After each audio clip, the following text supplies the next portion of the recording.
सबसे पहले मैं शुरू करूंगा कि जब भी आप वरिष्ठ अध्यापक विज्ञान विषय से अपने जब तैयारी स्टार्ट करते हैं तो आप सबसे पहले एक तो हमें लक्ष्य का निर्धारण करना बहुत जरूरी है, क्योंकि हम भ्रमित बहुत जल्दी हो जाते हैं। ऐसा मैं ये नहीं, आप मेरी तरफ से नहीं कह रहा हूँ, आपने भी अनुभव किया होगा और करते आए हैं। 2016 से तो मैं अनुभव ले रहा हूँ इसका।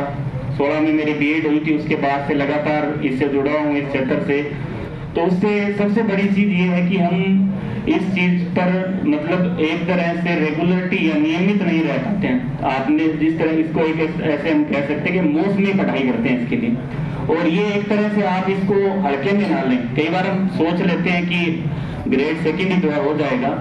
आप इसमें हम ये सोच लेते हैं कि बस 2-4 महीने हम पढ़ लेते हैं, कहीं ऑनलाइन क्लास ले रखी है, ऑफलाइन क्लास ले ली, टेस्ट दे दी और हमारा सिलेक्शन हो जाएगा।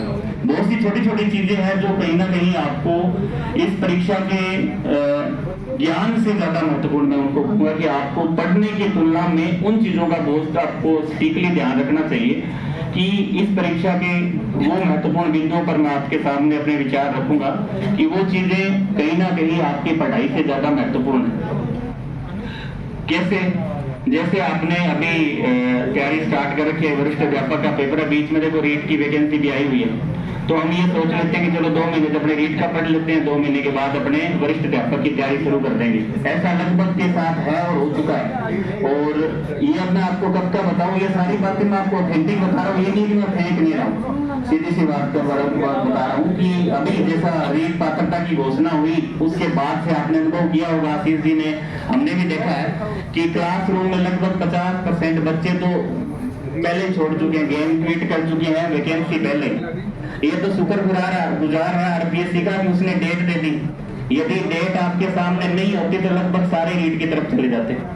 हमारे को ये लगता है कि रीट आसान है सेकंड ग्रेड की तुलना में, हम ऐसा सोचते हैं, लेकिन ऐसा है नहीं। आप यदि जिस परीक्षा की तैयारी पूर्व में कर रहे हैं, आपने पहले से लक्ष्य निर्धारित कर रखा है और आप 4-5 महीने आपने कोचिंग में गुजारे और उसके बाद अभी इस प्रकार की सोच आप रखते हैं कि मुझे रीट की कर लूंगा या अन्य सब्जेक्ट की तरफ आप अग्रसर होते हैं, तो बिल्कुल गलत है। तो आपको सबसे पहले इस परीक्षा के लिए अपने आप को मानसिक रूप से, शारीरिक रूप से, आर्थिक रूप से, हर रूप से आपको मजबूत बनना है। मानसिक रूप से ज्यादा बनना है, क्योंकि आर्थिक रूप से व्यक्ति झेल सकता है, लेकिन जो मानसिक थकान है ना, वो कहीं ना कहीं हमें हरा देती है। उस मानसिक रूप से हमें प्रिपेयर होना है कि वास्तव में हमने इस परीक्षा की तैयारी ही करनी है। ये चीजें बहुत महत्वपूर्ण है इस परीक्षा के लिए। हम इस परीक्षा की तैयारी शुरू करने के बाद बहुत बार ऐसा सोचते हैं, कई बार सोचते हैं, बहुत से नेगेटिव विचार भी आते हैं, हमारे साथी भी कह देते हैं कि तेरे को तो ये सब्जेक्ट नहीं आ रहा, वो नहीं आ रहा, ऐसा नहीं होगा, या तो कोचिंग करनी पड़ती है, वहां से पढ़ना पड़ता है। बहुत से आपके बहुत ऐसे सवाल होंगे जिसमें आप उलझ कर रह जाते हैं। अब मैं मेरी कहानी बताऊं छोटी सी आपको कि जब मैंने 2016 में इस परीक्षा की तैयारी की रणनीति बनाई थी, जब मैं, आप ये मत सोचना कि सर टॉपर रहे हैं तो बहुत बड़ा कोई शुरू से ब्रिलियंट रहा होगा, ऐसा नहीं है। मैं आपकी तरह आपसे भी लो मानूंगा, बिल्कुल एवरेज स्टूडेंट रहा हूँ। अब आपको कि सर उदाहरण कैसे है इसका मैं बताऊं कि फिजिक्स में मेरी ग्रेस लगी हुई थी 12वीं के अंदर। और अब आप जानते हैं जो बात बता रहा हूँ, आप सुनो, लास्ट में तारीख आप एक बार बता देना कि फिजिक्स के अंदर जो व्यक्ति ग्रेस लगा हुआ है 12वीं के अंदर, वो सोच ही कैसे सकता है कि अपने सेकंड ग्रेड की तैयारी कर ले या लैब असिस्टेंट की तैयारी कर ले। मुझे तो नहीं लग रहा कि सोचेगा क्या। अब बात ये हुई, दरअसल में जब 10वीं मैंने पास की तो उस टाइम तक बिल्कुल जीरो मान के चलो, अब मैं बिल्कुल जीरो था। किसी ने कह दिया कि यार साइंस ले लो और साइंस में आप बायोलॉजी ले लो, तो जैसे तैसे करके अपने 11वीं मैंने पास कर ली, 12वीं पास कर ली। उसके बाद जैसे मैं बीएससी फर्स्ट ईयर में हुआ तो हमारे वहाँ सिमरिया में एक कॉलेज चलता है ग्रामोत्थान, अभी भी चल रहा है। उस ग्रामोत्थान कॉलेज में मैंने एडमिशन ले लिया और वहाँ उसी टाइम वो कॉलेज क्या था कि प्राइवेट हो गया। पहले वो गवर्नमेंट कॉलेज था, राजस्थान का, आपके नाम सुना होगा, स्वामी केशवानंद के नाम से बहुत बड़े शिक्षा संत हुए। उनकी वो तपोस्थली रही है, उनके मार्गदर्शन में ही कोई समय में वो कॉलेज संस्थाएं शुरू हुई थी। तो एक बहुत बड़ा नाम था हमारे जिले का, बोलूं तो मैं कि गंगानगर और हनुमानगढ़ के क्षेत्र के अंदर उस टाइम आपके सीकर और जयपुर में बीएससी नहीं हुआ करती थी। यहाँ से लोग जो भी बड़े या शिक्षा शास्त्री हैं या जो बड़े कॉलेज, गवर्नमेंट कॉलेज, स्कूल जो प्राइवेट स्कूल चला रहे हैं, उन सब लोगों ने उस समय में बीएससी वहां से कर रखी है। कहाँ से? या ग्रामोत्थान से या गंगानगर से। तो उस समय मैंने वहां एडमिशन ले लिया और एडमिशन लेने के बाद एक बार तो ऐसे कहते हैं जी घबराने लग गया, क्योंकि वहां पढ़ा तो पहले से 11वीं 12वीं में कुछ नहीं आ रहा था। और बीएससी में आपको पता ही है थोड़ा और दिक्कत हुई। साल 1.5 साल वहां पढ़े तो हमारे एक मैडम थे वहां। देखो मोटिवेशन आदमी को कैसे मिलता है, आदमी कहाँ से सीख सकता है, ये बता रहा हूँ मैं आपको। वो मैडम केमिस्ट्री हमें पढ़ाते थे उस समय कॉलेज के अंदर, और उन्होंने साथ लेके आते थे वो गाइड 2nd ग्रेड की, और वो मेरे दिमाग में चस गई। जैसे कि वो पढ़ाते थे और बैठे रहते, दिन में जैसे पीरियड खाली हुआ तो अपना 2nd ग्रेड का पढ़ते रहते थे। तो मेरे दिमाग में हो गई ये भला क्या है 2nd ग्रेड की। अपने भी मैडम से पूछे, मैडम से मैंने एक दिन पूछ लिया, मैडम जी आप इसकी तैयारी कर रहे हो, किस प्रकार से इसका है कि बेटा एक बार तू पहले बीएससी पूरी कर ले, उसके बाद कर लेना 2nd ग्रेड की तैयारी, ये बहुत लंबा प्रोसेस है, पहले तेरे को बीएड करनी पड़ेगी। तो उस टाइम मेरे एक दिमाग में से दिमाग सेट हो गया कि अपने को तो 2nd ग्रेड की करनी है। तो उस टाइम से मैंने बीएससी की बुक्स वगैरह पढ़नी स्टार्ट कर दी, धीरे धीरे बेस मजबूत करना शुरू किया कि वास्तव में अपने को तो करना है 2nd ग्रेड की तरफ जाना। जब तक मुझे कुछ ऐसा बड़ा कोई आइडिया नहीं था, बीएससी मैंने पास कर ली एवरेज करने के बाद, फिर मैंने 1 साल मैंने बीएड किया, वो भी मैंने प्राइवेट किया जम्मू से, रेगुलर मेरी बीएड भी नहीं हुई है। घर की कुछ ऐसी परिस्थितियां रही कि मैं रेगुलर बीएड नहीं कर पाया। उसके बाद 1 साल मेरा खराब भी हो गया, मुझे घर ही रहना पड़ा। उसके बाद लेकिन एक सपना था कि अपने को 2nd ग्रेड बनना है। अब 2nd ग्रेड बनने के लिए अब ना तो उस टाइम देखो 2016 की बात है, आज तो आपको बहुत सी सुविधाएं मिल रही है। इतने ऐसे मोटिवेशन सेमिनार तो दूर की बात है, बाजार में किताबें नहीं मिलती थी साइंस की, ये हकीकत है। ये पिछले 2-3 साल में जरूर बुक्स जो ऑब्जेक्टिव और सब्जेक्टिव वो बाजार में आई है। उस समय इस प्रकार की कोई 2016-17 के अंदर किसी भी प्रकार की सब्जेक्टिव ऑब्जेक्टिव कोई मोटिवेशन सेमिनार कोई यूट्यूब चैनल कुछ नहीं था। जो करना है वो खुद ही करना है। आप बहुत सौभाग्यशाली हो कि आपको हर जगह फिजिक्स की, केमिस्ट्री की, बायो की यूट्यूब पर या जहाँ से भी आप पढ़ाई कर रहे हैं वहाँ आपको टीचर्स मिले हुए हैं, आपको हर समय मार्गदर्शन मिल रहा है। मतलब हर 5 मिनट बाद, हर 10 मिनट बाद आपको मोटिवेशन चाहिए, क्योंकि डिमोरलाइज बहुत जल्दी हो जाते हैं। लेकिन ऐसा पहले कुछ भी नहीं था, केवल ऐसे पर्याप्त संसाधन थे। उसके माध्यम से मैंने पढ़ाई की और उसके बाद विचार आया कि यार बिना कोचिंग के तो काम नहीं चलेगा। बिना कोचिंग अपने को ना तो फिजिक्स आती है, ना बायो होती है, ना केमिस्ट्री आती है, कुछ ना कुछ तो अपने ले। तो मैंने ऐसा करके कुछ कोचिंग ज्वाइन कर ली और 3-4 महीने में उस कोचिंग में गया। लेकिन वहाँ क्या हुआ कि प्रोसेस थोड़ा सा लंबा था। मतलब जब सिलेबस अपने करवाते तो काफी टाइम, मुझे तो तुरंत जॉब चाहिए, क्योंकि सपना इस प्रकार का पाल रखा था कि बस 4-5 महीने में जॉब लगना है। लेकिन ये ध्यान नहीं था कि इतना बड़ा सिलेबस है, इसको पढ़ने में अपने को थोड़ा समय भी चाहिए। तो जैसे तैसे करके 3-4 महीने कोचिंग की और फिर मैंने 2016 के अंदर, आपने देखा होगा 2nd ग्रेड आई थी 172 पोस्ट के ऊपर। अब आप ये कह रहे हो कि रीट की वैकेंसी की तरफ हम जाएं, जो व्यक्ति 172 पोस्ट पर लड़ सकता है, आप क्यों नहीं लड़ सकते? हमने रीट की वसुंधरा राज्य सरकार के समय, शायद 2017 की बात है, 54,000 पदों पर भर्ती है, कि आपको ध्यान होगा पुराने जो साथी हैं। तो वो छोड़ के मैंने छोड़ के अभी अपने को तो 2nd ग्रेड ही लगना है, चाहे कुछ भी हो जाए। 172 पोस्ट, वो बैच बूथ सब खाली हो गए, सारे कहाँ चले गए? रीट की तरफ। लेकिन मैं मेरा रूम ले रखा था सीकर के अंदर और आराम से सीकर शहर से बाहर हम 4-5 लोग रहते थे, आराम से अपने तैयारी स्टार्ट रखी लगातार। चाहे हालांकि मैं उस परीक्षा को पास नहीं कर पाया, लेकिन मैंने उस परीक्षा के अंदर इतना ज्ञान अर्जित कर लिया, इतना कुछ सीख लिया कि मुझे इतना कॉन्फिडेंस हो गया कि आगे आने वाली एग्जाम के अंदर तो या तो बिल्कुल ही फेल होगा और या तो पार करेगा। ऐसा मुझे खुद को कॉन्फिडेंस हो गया। उस कॉन्फिडेंस का कारण कोई बाहरी व्यक्ति नहीं था, ये आंतरिक मोटिवेशन था। और आपसे भी मैं ये निवेदन करूंगा, बाहरी मोटिवेशन जरूरी है, ऐसा नहीं करा कि नहीं है। टीचर का मार्गदर्शन भी जरूरी है, जो हमारे साथी है, मैं हूँ, आपका हमारा मार्गदर्शन जरूरी है। लेकिन उसकी तुलना में आपका जब तक सेल्फ आप जागृत नहीं होंगे, जब तक आप किसी भी परीक्षा के संबंध में उतना अधिक नहीं कर पाएंगे जितना आप सोच रहे हैं। तो मैंने उस टाइम, आप मानोगे नहीं, हालांकि कुछ एवरेज आप बच्चे कहते हैं सर मैं तो फिजिक्स नहीं आती, तो आप सीख सकते हैं, अभी टाइम है अपने पास, क्यों नहीं आती? हम यदि पीछा करेंगे तो सीख सकते हैं, फिजिक्स हो, केमिस्ट्री हो, टीचिंग मेथड हो, जीके हो।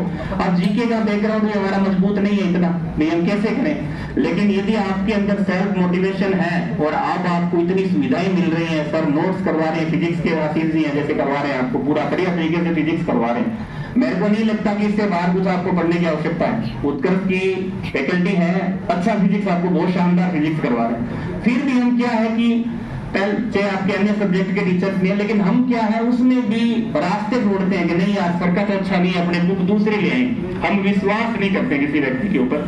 जब तक आप किसी पर विश्वास है, आप किसी भी संस्था में पढ़ रहे हैं, पर्टिकुलरली किसी संस्था की बात नहीं कर रहा हूँ, आप चाहे किसी भी संस्था में आप पढ़ रहे हैं, आपको सबसे पहले उसके प्रति वफादार और विश्वास होना बहुत जरूरी है। आप जहाँ भी शिक्षा ले रहे हैं, पढ़ रहे हैं, तो उस समय 2016 के अंदर 172 पोस्ट थी, लेकिन बहुत मेहनत की।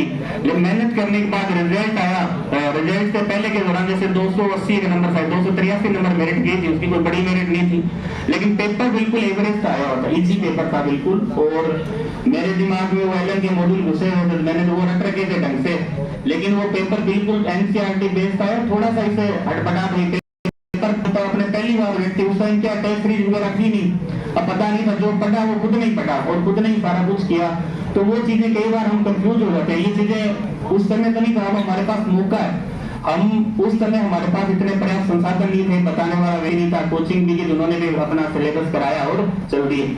लेकिन आज के समय में ऐसी परिस्थितियां नहीं है, परिस्थितियां बिल्कुल अधिक आपके प्रति मतलब आपके पक्ष में परिस्थितियां, विपरीत नहीं है। उस समय परिस्थितियां सारी विपरीत थी, जो करना था आपको करना था।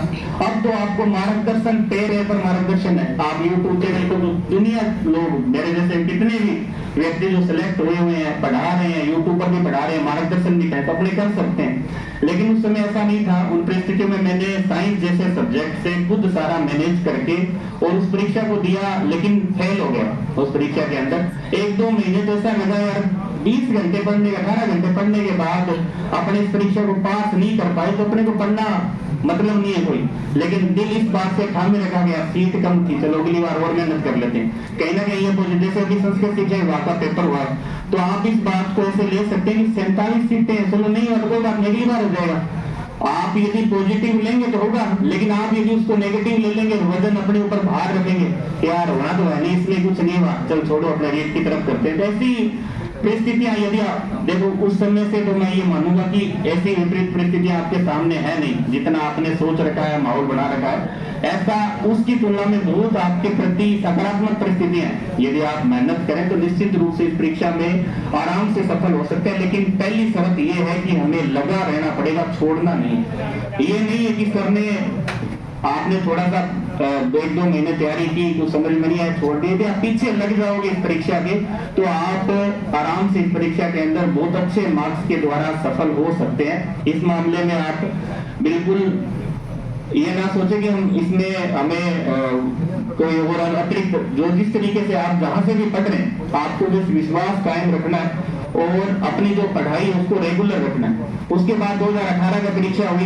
16 में 1-2 महीने निराश रहा, को छोड़ के वापस फिर 2017 में वापस सेकंड ईयर की तैयारी स्टार्ट कर दी और 18 में फिर वैकेंसी आई। और उस समय कहीं कोचिंग नहीं की, कहीं नहीं गई, बस ये पता था, सारे नोट्स वगैरह तैयार कर लिए थे मैंने उस दौरान, सारे फैक्ट का मामला। और जैसे ही परीक्षा आई 3-4 महीने 5 महीने लगातार पढ़ाई की और रिजल्ट आया, तो रिजल्ट में ओबीसी में मेरी पहली रैंक आ गई और वैसे मेरी 42 रैंक थी।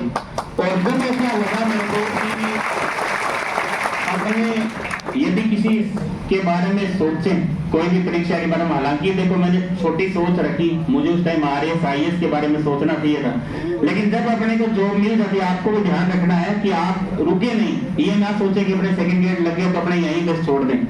तो आप यदि इस प्रकार से रेगुलर नियमित रूप से यदि आप अपनी तैयारी शुरू करेंगे, तो निश्चित रूप से आपको दुनिया की कोई भी ताकत नहीं रोक सकती। मैं ये मानता हूँ कि साइंस बैकग्राउंड के अंदर थोड़ा सा बताने वाले कम है, लेकिन अब उतना समय है, हर आपको चीज यूट्यूब पर हर जगह मिल रही है। उस समय इतना नहीं था, आपको अन्य सब्जेक्ट के विषय में बहुत सी जानकारी मिल जाती है, लेकिन साइंस बैकग्राउंड के अंदर थोड़ा सा अभी भी दिक्कत है। लेकिन फिर भी अब आप यहाँ जयपुर शहर के अंदर रह रहे हैं, तो ऐसी समस्या तो शायद आपको नहीं है।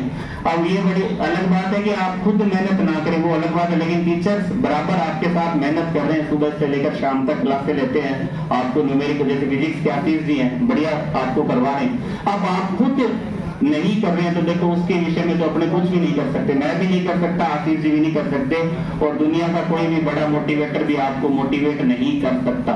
जब तक आपके अंदर भावना जागृत नहीं होगी, उस भावना को आप जागृत करें। अब परिस्थितियां अलग अलग हैं, बहुत से, अब हो सकता है आपको आर्थिक रूप से कोई परिस्थिति आपकी रही हो, मानसिक रूप से, किसी भी रूप से आप अपने आप को मोटिवेट रखें। मोटिवेट आप रखेंगे तो निश्चित रूप से आप इस परीक्षा को पास कर सकते हैं।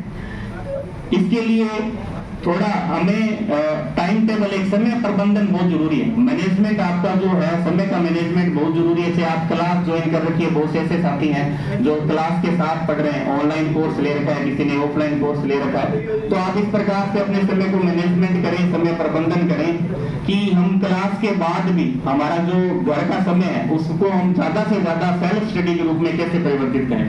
हम क्लास के अंदर, जैसे आपने आज हमारी ऐसी भी सोच हो जाती है कि क्लास लेने से सिलेक्शन हो जाता है, क्लास से देखो कुछ भी नहीं होने वाला है। क्लास लेने के बाद हमें ऐसा है कि वो चीजें जब तक हम घर पे नहीं पढ़ेंगे, अब क्लास में सर ने बता दिया ये सवाल आएगा, आपने रजिस्टर में लिख लिया, रजिस्टर भर लिए, रजिस्टर फिजिक्स के भी 5-6 भरे जाएंगे, 5-6 बायो के होंगे, 5-6 केमिस्ट्री के होंगे, भर रखे होंगे। तो ये चीजें आपको साथ साथ करके उनको मैनेज करना है, उनको पढ़ना है, दोहराना है उनको बार बार। अब ऐसे भी बच्चे हैं जो सर आपको हमें बुक लिस्ट बता दो, पुस्तक सूची बता दो।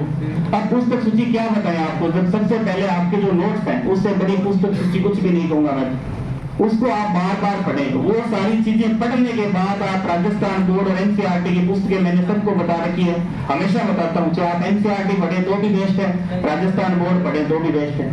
इसके साथ आप पुराने जो पेपर्स हैं उनको आप देख सकते हैं, पुराने जितने भी 2011 में, 12 में, 13 में, 15 में, 17 में, 19 में, 22, 24 में, 10-11 पेपर हो चुके हैं सेकंड ग्रेड के, उनके जो पेपर्स हैं उनको आप डाउनलोड कर लें। आज आशीष जी ने एक व्यवस्था भी कर रखी है कि पुराने जितने भी पेपर्स हैं उनकी एक बुकलेट उन्होंने बनाई है, उत्तर कुंजी उसमें लगी हुई है, आपके पास यदि नहीं है तो वो भी इन्होंने आपको उपलब्ध करवा दी। लेकिन इतनी देरी आपको करनी नहीं चाहिए। आप यदि पिछले साल भर से बहुत ऐसे साथी हैं जो 4 महीने 5 महीने से तैयारी रेगुलर कर रहे हैं और अब तक आपको ये देरी करनी नहीं चाहिए। आरपीएससी की साइट पे जाके आप चाहते तो वहां से पेपर डाउनलोड, आंसर की सारी व्यवस्थाएं दी गई हैं, लेकिन मजबूर हैं, इंतजार करते हैं कि इसकी किताब आएगी, उसमें उत्तर लगा होगा, वो हम देख लेंगे। हम आ गई आशीष सर की किताब, आज हो जाएगी। इसमें देखो मैं मेरा बताऊं तो मैंने उस समय पेपर आरपीएससी के आज भी मेरे पास वो पड़े हुए हैं। अभी मैंने वो पुस्तक जब निकाली तो उस टाइम वो मेरे पेपर खूब काम आए थे, वो पेपर मैंने बंडल बना लिया था पूरा, और आंसर की पीछे पिन करके आप खुद देख सकते हैं, रख सकते हैं। लेकिन इतनी मेहनत करे कौन? सबसे पहले पेपर डाउनलोड करो, फिर उनके आंसर के डाउनलोड करो, फिर उसमें निशान लगाओ, फिर उसमें करेक्शन है तो करो, काफी टाइम लगता है। तब आपको जरूरत नहीं है करने की, सारा काम हो चुका है। एक आपका सॉल्यूशन किताबें भी हैं और आशीष जी ने भी आज कर दिया कि पूरे जो पेपर डाउनलोड करके आपको पूरी पीडीएफ किताब के रूप में अवेलेबल करवा दी है। उसको आपका फायदा क्या होगा, जैसे कई टॉपिक ऐसे हैं जो थोड़े हार्ड है, हार्ड नहीं कह सकते उनको, मतलब उलझन वाले हैं, जहां से हमें ये पता नहीं चल पाता कि किस प्रकार के सवाल आरपीएससी यहाँ से बनाती है। सारे टॉपिक देखो, कोई भी व्यक्ति हो, मैं हूँ चाहे आप हो, हर पूरा हम 100% किसी भी सिलेबस को पूर्ण नहीं कर सकते।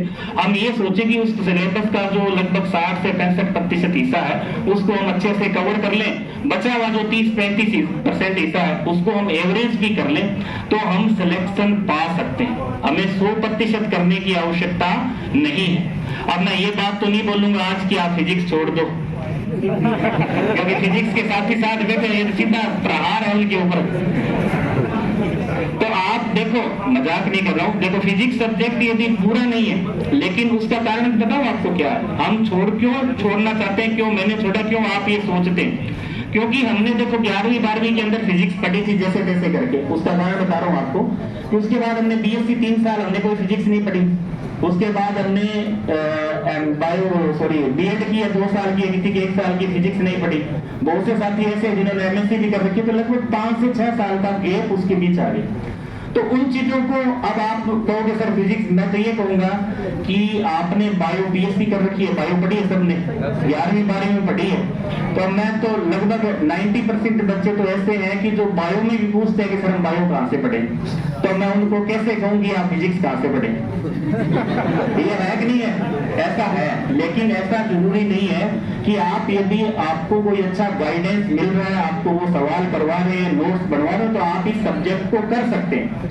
1% बात, कुछ ऐसे साथी हैं जो छोड़ना चाह रहे हैं, वो छोड़े नहीं, उसमें से चयन करें भी अपने को 5 यूनिट, 6 यूनिट, 7 यूनिट, 8 यूनिट जो आसान लगे आपको। देखो छोड़ने की तुलना में आप उसके विषय में देख सकते हैं, जैसे अभी अब की बार जो संस्कृत शिक्षा विभाग का पेपर आया है, आप सबने देखा होगा, उसके अंदर फिजिक्स के ज्यादातर सवाल आपके कहां से आए? 11वीं 12वीं से आए।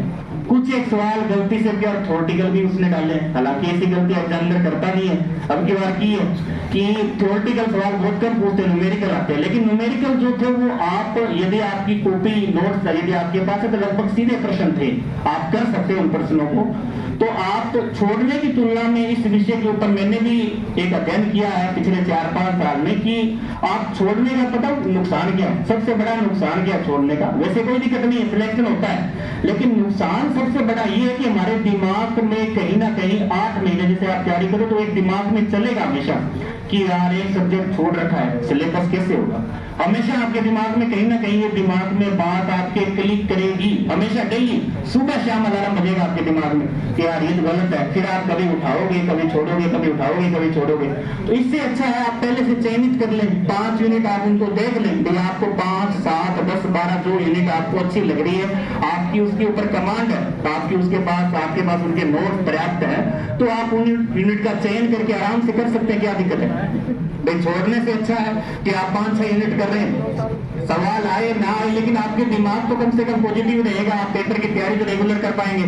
नहीं, आपका ध्यान पूरे 8 महीने कहीं ना कहीं वही रहेगा कि यार छोड़ तो दिया, मामला क्या पता 11वीं 12वीं के सवाल आ गए तो, फिजिक्स इजी आ गई तो वहां ऐसी भावना पनप नहीं ना दें, आप तो फिक्स कर लें जो अच्छी है। जैसे नीट के बच्चे हैं, बहुत से बच्चे ऐसे भी जिन्होंने नीट की तैयारी करके, उनको तो बीएससी का भी नहीं छोड़ना और 11वीं 12वीं का फुल करना है, क्योंकि वो बच्चे जीके में थोड़ा सा क्या कमजोर होते, जीके उनका उतना अच्छा नहीं होता जितना एक एवरेज बच्चे का है। बाकी जो मेरे जैसे रखने वाले हैं उनका जीके अच्छा है और सब्जेक्ट ठीक है, तो वो आप चयनित कर लेंगे 5-7 यूनिट, हम तो सर की ये पढ़ेंगे, नोट्स है और ये सर हमें 10 यूनिट आप बता दो और हम ये 10 यूनिट ही करके जाएंगे, तो हमारा बेड़ा पार हो जाएगा और वास्तव में हो जाएगा।